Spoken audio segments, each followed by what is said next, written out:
Welcome to Let's Fix It Right. In this episode, I'll show you how to easily make these 4 adjustments to your bike's caliper brakes. These can be the initial adjustments that you make to a new bike shortly after buying it, or these can be the annual or routine brake adjustments that you make to safely operate your bike. These 4 adjustments are common to most bikes with caliper brake systems, so even if you have a different model and type of bike, this should be a valuable video for you. Most importantly, if you have never done this before or have very little experience working on bikes, my step-by-step instructions clearly show you how to safely and accurately complete these 4 brake adjustment tasks with confidence and a maximum probability of success. This brake adjustment video is the second Let's Fix It Right episode on bikes. In episode 50, I showed how to unbox, assemble, and initially adjust the new bike. I also plan to release these additional bike videos. These videos, in addition to episodes 50 and 51, will provide comprehensive solutions for the majority of your bike maintenance and operational needs. These are the tools that you will need: pliers, Phillips screwdriver, SAE or metric Allen head wrenches, and in my case I needed 5 and 6 millimeter Allen head wrenches. If you like doing this type of work and don't have a good set of tools, I recommend that you purchase quality sets of SAE and metric Allen head wrenches and Phillips and straight blade screwdrivers. For links to competitively priced versions of these tools, go to the description below and select Show More. As you can see, I'm using my basement workbench to perform these adjustments. Considering that you may not have something like this, I recommend that you make a temporary workbench by cutting up a cardboard box and placing it over a coffee table or another piece of furniture. The 4 brake adjustments that we are going to make are as follows: using the brake pad adjustment screws to move the pads in and out with respect to the metal wheel, loosening the rubber brake pad bolt, appropriately adjusting the pad up and down, and tightening the bolt to secure the pad in place, loosening and tightening the brake cable bolt to make large changes to the distances between the rubber brake pads and the metal wheel, and evenly spacing the pads from the metal wheel, and turning the handlebar brake lever screws to change the distances between the handlebar and brake levers. I mounted the bike upside down on top of my workbench to make the front and rear brake adjustments easier. You have easy access to everything right in front of you here. Spin the wheel and hit the brake to check your adjustments. Let's go over the adjustments that we just discussed at this time. As shown here, the optimum distance between the brake pad and the wheel is 1/16 to 1/8 of an inch. If we turn these brake pad cantilever screws clockwise, this one and this one, the brake pads will move out away from the wheel. If you turn your screwdriver counterclockwise, the brake pad will move in. After each series of adjustments, you should spin the tire and hit the brakes to see what you have. This completes this adjustment. Next, we'll use a 6 millimeter Allen head wrench to loosen the brake pad bolts and move the pads up and down so they evenly contact the hard surface on the metal wheel. It's important that these pads never contact the rubber tire. And after getting the pad into position, retighten this bolt to hold it in place. Make a third adjustment by loosening the cable bolt with a 5 millimeter wrench to make large changes to the distances between the rubber pads and the metal wheel, and most importantly, center the brake pads on both sides of the wheel. So in this case, we're going to do that next. I'll loosen this a little bit, and let's pull this cable in till we think we've got them about even.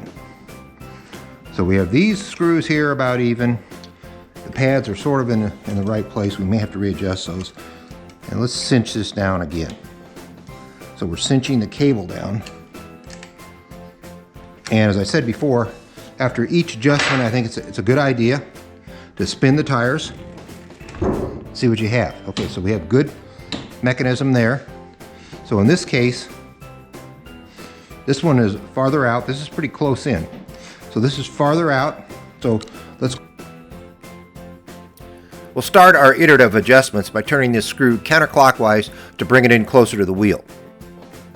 And you can see that it moved forward. This one will bring out just a bit. Couple turns. Let's spin the wheel and hit the brake. Okay, we stopped real good. Oh, we've got a good stop there.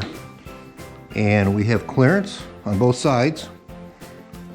This is hitting in the center. This is not. This is a little bit high for comfort. So let's, on this side here, loosen this up. And after your adjustments here, you want to make sure that your bike doesn't fall off your workbench or table.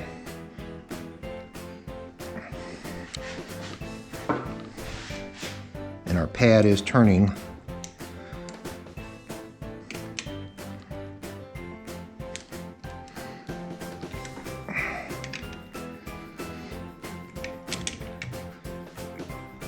Okay, so that's one last torque there on that side, and we think we have our brake pads aligned properly on the wheel.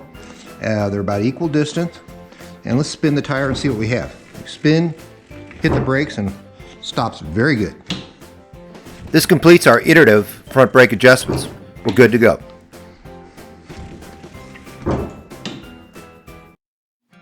We'll now adjust the rear brakes using the same approach we use on the front brake adjustment. As I mentioned, this is a new bike right out of the box that we just purchased for my granddaughter, so we will basically be checking the factory settings on these brakes. To facilitate this, I've turned the bike around on my workbench so you can see the rear tire better, and I can easily get to the pedals and brake levers. At first look, the rear wheel, as assembled in factory, looks pretty good. So let's check it out.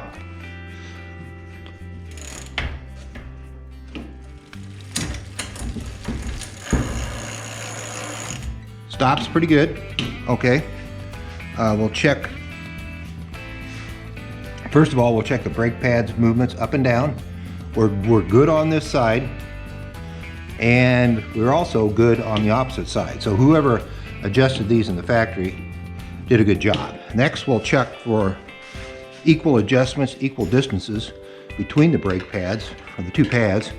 And once again, the factory folks have done a good job. You can see that that's equal. And the tire, thirdly, the tire is centered. Its mounting is equidistant between both brake pads and centered in the rear fork.